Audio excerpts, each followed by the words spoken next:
Hi hello అందరికీ నమస్తే. ఎలా ఉన్నారు? అందరూ బాగున్నారని అనుకుంటున్నాను. నేను చాలా చాలా బాగున్నాను. Welcome back to our channel love and pride. And మీరు వింటున్నారు మ్యారీడ్ ఉమెన్. ఓకే, సో అందరికీ మళ్ళీ కొత్తగా స్టోరీ నచ్చుతుందని అనుకుంటున్నా. తెలుగు వాళ్ళు ఏంటబ్బా, కనీసం ఒక లైక్ ఇవ్వండి అబ్బా. స్టోరీ వింటున్నా, కనీసం నేను చూసేదే 100 మంది. ఆ 100 మంది 100 లైకులు కొట్టడానికి ఏంటబ్బా, ప్లీజ్ లైక్ కొట్టండి, కమెంట్ చేయండి నచ్చితే. తెలుగులో చెప్పాలన్న ఇంట్రెస్ట్ రావట్లేదు యాక్చువల్గా. ఒక తమిళ్లోనే చెప్పుకుంటూ వెళ్ళిపోతే బెటర్ ఏమో. ఎందుకంటే ఇప్పుడు చూడండి, నేను ఎపిసోడ్ చేయాలి అంటే నేను చాలా థింక్ చేయాలి, చాలా ఇమేజ్ క్రియేషన్ దగ్గర కూర్చోవాలి, ఇవన్నీ చెయ్యాలి కదా. మీ ఎంటర్టైన్మెంట్ కోసమే నేను కష్టపడుతున్నప్పుడు మీరు జస్ట్ అలా విని అలా వెళ్ళిపోతే ఎలా చెప్పండి? ఒక్క లైక్, జస్ట్ ఒక థమ్స్అప్ మీద ఒక చిన్న అట్లా, మీరు కమెంట్ ఇవ్వకపోయినా పర్లేదు, ఒక లైక్ కొట్టడానికి ఏంటి? ఒక లైక్ కొట్టండి ప్లీజ్. లేదు అంటే నేను చెప్తున్నాను కదా, తెలుగులో ఇది నా లాస్ట్ స్టోరీ అవుతుంది. బికాస్ అంత కష్టపడి నేను వద్దనిపిస్తుంది తెలుగు. ఇక తమిళ్లో చెప్పుకుంటూ వెళ్ళిపోతే ఇంకెక్కువ చెప్పుకోగలను, తక్కువ స్ట్రెయిన్ అవుతుంది. అండ్ ఇప్పుడు నేను తెలుగులో ఒక ఎపిసోడు, తమిళ్లో ఒక ఎపిసోడు చేయాల్సి వస్తుంది. అదే నేను తమిళ్లో 2 ఎపిసోడ్ చేసి పెట్టుకున్నాను అనుకోండి, అసలు నాకు బ్రేకే రాకుండా స్కెడ్యూల్ చేసుకుంటూ వెళ్ళిపోతాను నేను. తెలుగు తమిళ్ 2 చేసేసరికి నాకు ఖచ్చితంగా వారంలో ఒక బ్రేక్ వస్తుంది ఖచ్చితంగా. అలా రాకుండా ఉంటుంది. అట్లీస్ట్ మీకు మాకు పెద్దగా ఇంట్రెస్ట్ ఏమీ లేదండి, ఏదో చూస్తున్నాం అన్నట్టుగా మీరు ఉంటే దెన్ ఐ వుడ్, ఇది ఎలానో ఈ స్టోరీ స్టార్ట్ చేశాను కాబట్టి మీ దగ్గర నుంచి కరెక్ట్ అయిన ఎంకరేజ్మెంట్ కనుక నాకు నేను ఫీల్ అవ్వకపోతే, మీ దగ్గర నుంచి ఆ కనెక్టివిటీ అనేది నేను ఫీల్ అవ్వకపోతే చాలా కష్టం అండి, నేను చెయ్యలేను. ఇక ఇది నా లాస్ట్ స్టోరీ అవుతుంది. సో ప్లీజ్ చూసే ప్రతి ఒక్కరు ఒక లైకో ఒక కామెంటో చేస్తే నాకు కొంచెం ఎంకరేజ్మెంట్గా ఉంటుంది. ఏదో అవును మన స్టోరీస్ తెలుగు వాళ్ళకి నచ్చుతున్నాయి అని ఏదో చెప్పాలనిపిస్తుంది. బట్ ఆ జీల్ మీ వైపు నుంచి, నా వైపు నుంచి ఉన్న ఆ జోషు, ఆ జీల్ అనేది మీ వైపు నుంచి కూడా లేకపోతే 2 చేతులు కలిస్తేనే చప్పట్లు కదా. సో నేను ఒక్కదాన్నే చాలా ఎంతూజియాస్టిక్గా, చాలా ఎమోషనల్గా ఫీల్ అయిపోయి నా మాతృభాష అనుకొని నేనేదో చెప్తూ పోతున్నా. తమిళ వాళ్ళేమో, అంటే మా ఫ్రెండ్స్ ఏమో, తెలిసిన వాళ్ళు ఫోన్ చేసి తెలుగులో చెప్పినంత ఎమోషనల్గా మీరు తమిళ్లో చెప్పట్లేదని కూడా అంటున్నారు ఆఖరికి. అయినా కూడా మన దగ్గర నుంచి రెస్పాన్స్ లేదు. సో ప్లీజ్ చూసే ప్రతి ఒక్కరు కొత్తగా సబ్స్క్రైబ్ చేసుకోండి. కొత్త వాళ్ళు చూసే ప్రతి ఒక్కరు ఒక లైక్ కొట్టండి. మనకు వచ్చే ఖర్చు ఏం లేదు, ఒక్క అర పైసా కూడా మనకు ఖర్చు లేనప్పుడు ఒక చిన్న లైక్, ఒక కామెంట్ చేయడానికి ఏంటండి. ప్లీజ్ కొత్తగా చూసేవాళ్ళు సబ్స్క్రైబ్ కూడా చేయండి. ఓకే, ఇక లేట్ చేయకుండా స్టోరీ చెప్పుకుందాం. సో ప్రీవియస్ ఎపిసోడ్లో మనము ఝాన్సీ ఫ్లాష్ బ్యాక్ చూస్తున్నాము. ఝాన్సీ ఒక కిక్ బాక్సరు. సో వాళ్ళ నాన్నగారికి ఒక కిక్ బాక్సింగ్ స్కూల్ ఉంటుంది. అండ్ తనకి 9-10 సంవత్సరాలు వచ్చినప్పుడు తన కిక్ బాక్సింగ్ ఛాంపియన్షిప్, అండర్ 13 ఛాంపియన్షిప్కి వెళ్తుంది. అక్కడ ఒక అమ్మాయిని కలుస్తుంది. బట్ తన పేరు కూడా తెలియదు, అడ్రస్ తర్వాత సంగతి. సో తన గురించి ఏ వివరాలు తెలియదు. కానీ ఆ అమ్మాయి అంటే ఎక్కడో ఒక చిన్న అలాంటి ఒక అందమైన ఫ్రెండ్ జీవితంలో ఉండాలి అని మాత్రం తను అనుకుంటుంది. సో ఇంకా అలా కానీ తను మిస్ అవుతుంది ఆ అమ్మాయిని. బట్ ఆ అండర్ 13 ఛాంపియన్షిప్ తను గోల్డ్ మెడల్ వస్తుంది తనకి. సో తర్వాత వాట్ నెక్స్ట్ అనేది ఇప్పుడు చూద్దాం. సో అలా ఇంకా వాళ్ళ నాన్నగారు ఎప్పుడైతే తనకి గోల్డ్ మెడల్ వచ్చిందో ఇంకా ఝాన్సీని ఫుల్గా ట్రైన్ చేయడం మొదలు పెడతాడు వాళ్ళ నాన్న. ఎప్పుడైనా ఇక్కడ 2 విషయాలు ఉన్నాయి. ఇక్కడ కన్న తండ్రి అండ్ ఒక స్టూడెంట్ 2. అండ్ ఒక స్టూడెంట్గా ఇప్పుడు నేనైనా ఫ్యాకల్టీగా చేసేటప్పుడు నేను కంప్యూటర్ డిపార్ట్మెంట్లో వర్క్ చేశాను. నా దగ్గరికి మేడం, నేను ఈ ప్రోగ్రామ్ని మీరు ఇట్లా చెప్పారు కదా, ఇలా కాకుండా నేను ఇలా ట్రై చేద్దాం అనుకుంటున్నాను మేడం, కానీ పలానా చోటన నాకు ఎర్రర్స్ వస్తున్నాయి, ఏంటో చూడండి అని ఏదన్నా ఒక కొత్త ఐడియాస్తో ఒక స్టూడెంట్ మన దగ్గరకు వచ్చినప్పుడు ఆటోమేటిక్గా ఆ స్టూడెంట్కి కొత్తగా మెలికలు నేర్పియాలి, కొత్త లాజిక్స్ చెప్పాలి అని అనిపిస్తుంది నాకు. సో అలా నేను వాళ్ళని బాగా ఎంకరేజ్ చేస్తూ ఉంటాను. అదే ఇక్కడ కూడా అనమాట, ఒక తండ్రిగా మామూలుగానే ఆయనకి ఎంకరేజ్మెంట్ చేస్తాడు. అండ్ ఝాన్సీకి ఏంటంటే బాగా నేర్చుకోవాలి అన్న కుతూహలం ఎక్కువ ఉండడం వల్ల ఇంకెక్కువ ట్రిక్స్ అవన్నీ నేర్పిస్తూ ఉంటాడు. అండ్ వాళ్ళ నాన్నగారు తర్వాత ఆ స్కూల్ చూసుకోవాల్సిన బాధ్యత కూడా ఝాన్సీదే కాబట్టి తన దగ్గర ఫుల్ స్కిల్ ఉండాలి అని చెప్పి వాళ్ళ నాన్న రోజు తన్ని గట్టిగా ట్రై చేయమని గట్టిగా ట్రైన్ చేస్తూ ఉంటాడనమాట. సో ఇలా వాళ్ళ లైఫ్ గడుస్తూ ఉంటుంది. అండ్ తను 10th క్లాస్కి వచ్చేస్తుంది అనమాట. 10th క్లాస్ కంటే 15-16 ఇయర్స్ ఉంటాయి కదా మనకి. సో ఆ ఏజ్లో అండర్ 18 ఛాంపియన్షిప్ పోటీలు మళ్ళీ అనౌన్స్ అవుతాయన్నమాట. సో అండర్ 18 ఛాంపియన్షిప్కి నేను నీ పేరు రాస్తున్నాను అని వాళ్ళ నాన్నగారు ఎప్పుడైతే చెప్తాడో అప్పుడు మళ్ళీ ఆ అమ్మాయికి, ఝాన్సీకి మళ్ళీ ఆ అమ్మాయి చిన్నతనంలో ఒక అమ్మాయి తన్ని డాష్ ఇచ్చింది కదా, ఆ అమ్మాయి గుర్తొస్తుంది. అప్పటిదాకా ఏంటి, స్కూల్కి వెళ్ళే హడావిడి, కొత్త friends, kick boxing, school, boxing, దీంట్లో ఆ అమ్మాయి మర్చిపోయింది యాక్చువల్గా. ఎప్పుడైతే మళ్ళీ కిక్ బాక్సింగ్ ఛాంపియన్షిప్ అనే ఒక టోర్నమెంట్ వస్తుంది అని తెలుస్తుందో ఇమీడియట్గా తనకి ఆ అమ్మాయి ఫ్లాష్ అవుతుంది అనమాట బ్రెయిన్లో. సరే అని చెప్పేసి, సరే అంటే వాళ్ళ అన్నయ్య కూడా కిక్ బాక్సింగ్కి వస్తాడు. సో వాళ్ళ అన్నయ్యని ఎంకరేజ్ చేయడానికి ఈసారి కూడా వాళ్ళ అమ్మాయి తను వస్తే అట్లీస్ట్ తన పేరైనా తెలుసుకోవాల్సిందే ఈసారి అని అనుకుంటుంది అనమాట. అనుకొని సరే అని చెప్పేసి ఇంకా కిక్ బాక్సింగ్ ఛాంపియన్షిప్కి చాలా విగ్రస్గా తను డైలీ ప్రాక్టీస్ చేస్తూ ఉంటుంది అనమాట. ఇలా ప్రాక్టీస్ చేస్తూ ఉండగా ఆ రోజు రానే వచ్చింది. ఇంకా వాళ్ళ నాన్నగారు తన్ని తీసుకొని స్పోర్ట్స్ క్లబ్ స్టేడియంకి వెళ్తారు. వెళ్ళిన తర్వాత వెళ్ళిన వెంటనే తన రింగ్ దగ్గర అన్ని వస్తువులు అక్కడ పెట్టేసుకొని, బ్యాగు అన్నీ అక్కడ, కిక్ బాక్సింగ్ సెట్ అన్నీ అక్కడ పెట్టేసుకొని ఫస్ట్ ఆ అమ్మాయిని వెతకడానికి ఆ బాయ్స్ దగ్గరికి వెళ్ళిపోతుంది అనమాట. వెళ్ళిపోతే ఎక్కడా కూడా ఆ అమ్మాయి కనపడదు. ఏంటి ఆ అమ్మాయి రాలేదేమోలే అయితే అని చెప్పేసి ఇంకా చేసేదేమీ లేక మళ్ళీ తను ఆడాలి అనుకునే ఆ రింగ్ దగ్గరికి వచ్చేసి కూర్చుండిపోతుంది వాళ్ళ నాన్నగారి దగ్గర. కూర్చుంటే వాళ్ళ నాన్నగారు ఎక్కడికి వెళ్ళి వస్తున్నావు అంటే, ఏం లేదు నాన్న, వాష్రూమ్కి వెళ్ళి వచ్చిన అని అంటుంది అనమాట. ఓకే కూర్చో, చూడు అని చెప్పి అంటాడనమాట. యాజ్ యూజువల్ ఫస్ట్ ఒక 3 రౌండ్స్ క్వాలిఫై రౌండ్స్ ఉంటాయి, తర్వాత క్వార్టర్ ఫైనల్స్ ఉంటాయి, తర్వాత సెమీస్ ఉంటాయి, తర్వాత ఫైనల్స్ ఉంటాయి కదా. సో ఇట్లా గేమ్ స్టార్ట్ అయిన తర్వాత అక్కడ చాలా సీరియస్గా ఆ రింగ్ దగ్గర కూర్చొని వాళ్ళిద్దరు, ఎవరు ఝాన్సీ అండ్ వాళ్ళ నాన్నగారు, చాలా సీరియస్గా ప్రతి అమ్మాయి ఆడే ఆట అబ్జర్వ్ చేస్తూ ఉంటారన్నమాట. ఎవరెవరు ఎక్కడెక్కడ వీక్గా ఉన్నారు, ఎక్కడెక్కడ చాలా స్ట్రాంగ్గా ఉన్నారు అనేది అబ్జర్వ్ చేస్తూ ఉంటారనమాట. అలా ఒక అమ్మాయి అయితే లెఫ్ట్ హ్యాండర్ అనమాట. సో వాళ్ళ నాన్నగారు పక్కన కూర్చొని, చూసావా ఆ అమ్మాయి చాలా బాగా ఆడుతుంది, ఖచ్చితంగా తను ఫైనల్స్ దాకా వస్తుంది, తన స్ట్రెంగ్త్ చూడు, తన స్ట్రెంగ్త్ తన లెఫ్ట్ హ్యాండ్, వీక్నెస్ తన రైట్ హ్యాండ్లో అసలు శక్తే లేదు తనకి. సో నువ్వు ఎంతసేపు లెఫ్ట్ హ్యాండ్ సైడ్ ఉండడానికి ట్రై చెయ్యొద్దు, లేదు ఆ లెఫ్ట్ హ్యాండ్ వీక్ అయిపోయేలాగా ఆ చేతిని నువ్వు ఎంగేజ్ చేయాలి. ఎంత ఎక్కువ తను లెఫ్ట్ హ్యాండ్ యూజ్ చేస్తూ ఉంటే, ఒక్క హ్యాండ్ని ఎక్కువగా యూజ్ చేస్తుంటే ఆ హ్యాండ్ నొప్పులేసి వీక్ అయిపోతుంది కదా, అలా అయినా చేయాలి. లేదు అంటే నువ్వు ఎక్కువ టైం రైట్ హ్యాండ్ సైడే నువ్వు లెఫ్ట్ హ్యాండ్ సైడ్ ఉండాలి, కానీ తనకి దెబ్బ లెఫ్ట్ హ్యాండ్ సైడ్ పడాలి, అప్పుడే నువ్వు గెలవగలుగుతావు అని వాళ్ళ నాన్నగారు చాలా ట్రిక్స్, ఇలాంటి మెలకువలన్నీ చెప్తూ ఉంటారనమాట. తను కూడా ఓకే నాన్న నేను చూస్తున్నాను నాన్న, ఇలా వాళ్ళిద్దరూ ఆ గేమ్ గురించి చాలా సీరియస్గా డిస్కస్ చేస్తూ ఉంటారు. సో అలా వాళ్ళిద్దరూ అయిపోతుంది. తర్వాత ఇంకా తను రింగ్లోకి దిగుతుంది, తర్వాత ఫైటింగ్స్ చేస్తుంది, అలా ఫైనల్స్ కూడా చేరుకుంటుంది. వాళ్ళ నాన్నగారు అన్నట్టే ఆ లెఫ్ట్ హ్యాండరే గేమ్కి వస్తుంది అండ్ వీళ్ళిద్దరికి ఫైనల్స్ పడుతుంది. వాళ్ళ నాన్నగారు చెప్పిన అన్ని ట్రిక్స్ ఫాలో అయ్యి తను మళ్ళీ అండర్ 18 కూడా she is the champion. So మళ్ళీ గోల్డ్ మెడల్ వస్తుంది.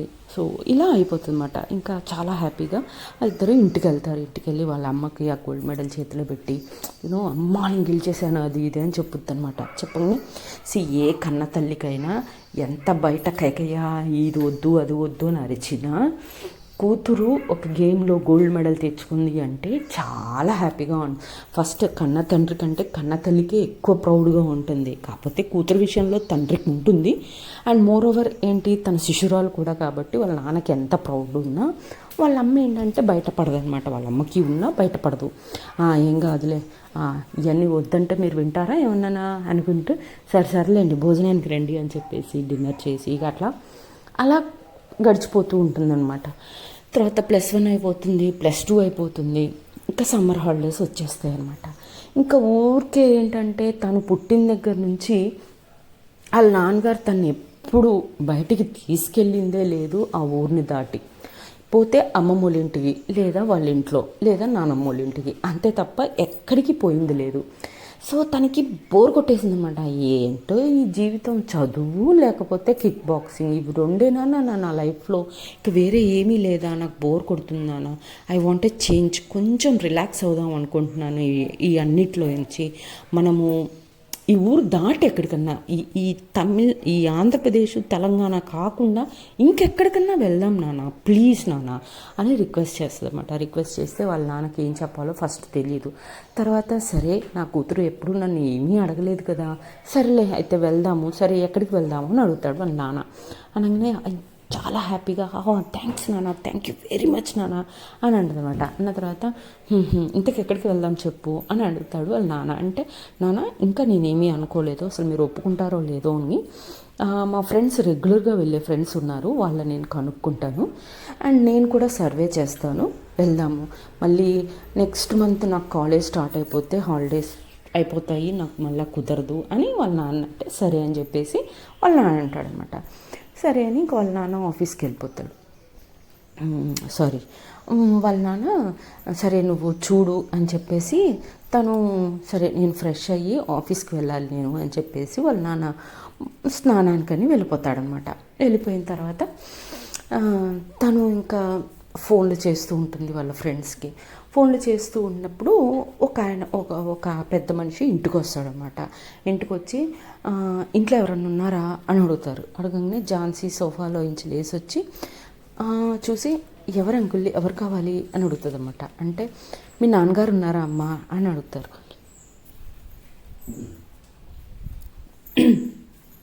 అడిగితే ఉన్నారు, ఆఫీస్కి వెళ్ళాలని ఇప్పుడే స్నానానికి వెళ్ళారు అంకుల్ అని అంటారనమాట. అంటే ఓ అవునా అనగానే పర్లేదు అంకుల్ వెంటనే వచ్చేస్తారు కదా, రండి లోపలికి వచ్చి కూర్చోండి అని అంటుంది ఝాన్సీ. అనగానే ఓకే అమ్మా అని చెప్పి లోపలికి వచ్చి సోఫా మీద కూర్చుంటారు. కూర్చొని ఇంకా ఒత్తిగుంటారా పెద్దవాళ్ళు, ఏం చేస్తున్నావమ్మా, ఏం చదువుతున్నావు, కిక్ బాక్సింగ్ బాగా చేస్తావంట కదా, మంచి మీ నాన్న చాలా మెలకువలు నేర్పుతున్నాడు కదా, అన్నీ ఇంకా మామూలు జనరల్ టాక్స్ పోతూ ఉంటాయి అనమాట. తను అన్నిటికీ ఝాన్సీ అన్నిటికీ అవును అంకుల్ అవును అంకుల్ అవును అంకుల్ అని చెప్తూ ఉంటుంది అనమాట. సరే అని ఈలోపు వాళ్ళ నాన్నగారు బయటకు వచ్చేస్తారు రెడీ అయ్యి. వచ్చి ఆయన్ని చూస్తారు. చూసి హే హాయ్ అని అంటాడనమాట. అనగానే వాళ్ళ నాన్న ఝాన్సీని చూసి నువ్వు లోపలికి వెళ్ళమ్మా నేను మాట్లాడతాను అని చెప్పి అంటారు. సరే అని ఝాన్సీ లోపలికి వెళ్ళిపోతుంది. వాళ్ళిద్దరూ ఇంకా ఇక్కడ వద్దులేరా బయటికి వెళ్దాం అని చెప్పి వాళ్ళ నాన్న ఆయన్ని బయటికి తీసుకెళ్తారు. మెయిన్ గేట్ దగ్గర నించొని మాట్లాడుకుంటూ ఉంటారన్నమాట. ఒక 15 నిమిషాల దాకా మాట్లాడుకుంటారు. ఝాన్సీకి వాళ్ళ అమ్మకి అర్థం కాదు, అదేంటి ఇంట్లో మాట్లాడుకోలేని విషయాలు ఏముంటాయి గేట్ దగ్గరికి వెళ్ళి మాట్లాడుకుంటున్నారు అని వాళ్ళ అమ్మ కూతురు ఇద్దరు ఒకరి మొహాలు ఒకరు చూసుకొని అనుకుంటారన్నమాట. అనుకోగానే కొద్దిసేపటి వాళ్ళ నాన్న లోపలికి వస్తాడు. వచ్చిన తర్వాత ఝాన్సీ అడుగుతుంది, ఏమైంది నాన్న లోపల కూర్చొని మాట్లాడుకోకుండా వెళ్ళి అక్కడక్కడో మాట్లాడుకుంటున్నారు అని అంటే, ఏమీ లేదమ్మా వాళ్ళ అబ్బాయిని మన స్కూల్లో జాయిన్ చేసుకోమని రిక్వెస్ట్ చేయడానికి వచ్చాడు, వాడు అస్సలు పెద్ద రౌడీ వాడు, అలాంటి పిల్లలు మన స్కూల్లో ఉంటే మన స్కూల్ రిప్యుటేషన్ పోతుంది, సో అదే వద్దని చెప్తున్నాను వాడు వినట్లేదు అని అంటదనమాట. అంటే ఝాన్సీ అవునా అని అంటది. కానీ తనకి మనసులో ఎక్కడో ఇది రీజన్లా ఇది కాదనిపిస్తుంది అనుకుంటుంది. కానీ అయినా నాన్న ఎందుకు అబద్ధం చెప్తాడు అని అనుకొని తను లోపలికి వెళ్ళిపోతుంది అనమాట. ఈలోపు ఝాన్సీ వాళ్ళ మదర్ లంచ్ బాక్స్ అంతా రెడీ చేసేసి ఇదిగోండి మీ బాక్స్ అని చెప్పి ఇస్తుంది అనమాట. ఇవన్నీ సరే అని ఇద్దరికి బాయ్ చెప్పేసి వెళ్ళిపోతాడు. ఇంకా ఝాన్సీ వాళ్ళ ఫ్రెండ్స్కి అందరికీ కాల్ చేసి ఎక్కడికి వెళ్తే బాగుంటుంది అది ఇది అని అంటే లక్షద్వీప్ వెళ్ళండి, చాలా బాగుంటుంది, మంచిగా బీచ్ ఉంటుంది, వాటర్ ల్యాండ్ ఉంటుంది, అరేబియన్ సీ పక్కన బాగుంటుంది, వైట్ శాండ్ ఓషన్స్ అవి చాలా నీట్గా ఉంటాయి, వాటర్ గేమ్స్ ఉంటాయి, బాగుంటుంది అని చెప్పి చెప్తారనమాట. చెప్పగానే సరే అని చెప్పేసి తను కూడా సర్వే చేసి వాళ్ళ నాన్నకి ఫోన్ చేసి నాన్న ఇట్లా మనం లక్షద్వీప్ వెళ్తున్నాము అని చెప్పి చెప్పుద్ది అనమాట. చెప్పంగా ఓకే అని చెప్పేసి సరే నేను లీవ్ అప్లై చేసేస్తాను, నువ్వు దానికి కావాల్సిన ఎప్పుడెప్పుడు ఎక్కడ రూమ్స్ ఏంటి ట్రాన్స్పోర్ట్ ఇవన్నీ నువ్వు బుక్ చేసుకోమ్మా అని చెప్పి అంటాడనమాట. సరే అని తను ఇంకొక ట్రావెలింగ్ యాప్ బుక్ చేసి ఓపెన్ చేసి అన్నీ ట్రైన్ టికెట్స్ తర్వాత మన దాన్ని ఏమంటారు హోటల్ రూమ్స్ అన్నీ బుక్ చేస్తుంది అనమాట. అయిపోయి ఇంకా హాలిడేస్ కదా, తనకి ఏం చేయాలో తెలియక టీవీ ముందు కూర్చొని టీవీ చూస్తూ ఉంటుంది అనమాట. ఇలా వాళ్ళ అమ్మ ఝాన్సీ దగ్గరికి వచ్చి కూర్చొని ఝాన్సీ చేయి పట్టుకొని చాలా థ్యాంక్స్ రా అని అంటుంది అనమాట. అనగానే ఏంటమ్మా నువ్వు నాకు థ్యాంక్స్ చెప్తావు అని అంటది ఝాన్సీ. అంటే అప్పుడు ఝాన్సీ వాళ్ళ మదర్ లేదురా, నాకు పెళ్ళి కాకముందనే, పెళ్ళి అయిన తర్వాతనే కాదు, పెళ్ళి కాకముందు కూడా నేను ఎప్పుడూ మన ఊరు దాటిపోయి ప్రపంచాన్ని చూసిందే లేదు. మీ నాన్న ఎప్పుడైనా స్పోర్ట్స్ మీట్ కోసం బయటికి వెళ్తే నన్ను మీ అమ్మమ్మ వాళ్ళ ఇంట్లో దింపేసి వెళ్ళిపోయేవాడు, మళ్ళీ వచ్చాక తీసుకొని వచ్చేవాడు. నువ్వు పుట్టాక కూడా నాకు అంతే, మీరిద్దరు ఎటన్నా వెళ్తే మళ్ళీ నన్ను తీసుకుపోయి అక్కడ వేసేవాళ్ళే, కానీ నేను ఎప్పుడూ ఊరు దాటి బయటికి వెళ్ళలేదు. కనీసం ఈ రకంగా అయినా నన్ను ఊర్లోంచి బయటికి తీసుకెళ్తున్నారు, ప్రపంచాన్ని చూడాలని నాకు చాలా ఇష్టం, కానీ ఎప్పుడు మీ నాన్న నన్ను ఎక్కడికి తీసుకెళ్ళలేదు, పక్కనున్న గుడికే చాలా బతిలాడితే తీసుకెళ్తాడు అని చెప్పి అని అంటదనమాట. తన బాధ, తన లోపల ఉన్న ఆ బాధని వ్యక్తపరుచుకుంటుంది కూతురు దగ్గర. అనగానే కూతురు కొంచెం ఝాన్సీ కొంచెం బాధపడి అదేంటమ్మా ఎప్పుడు ఎక్కడికి వెళ్ళలేదా మీరు అని అంటది.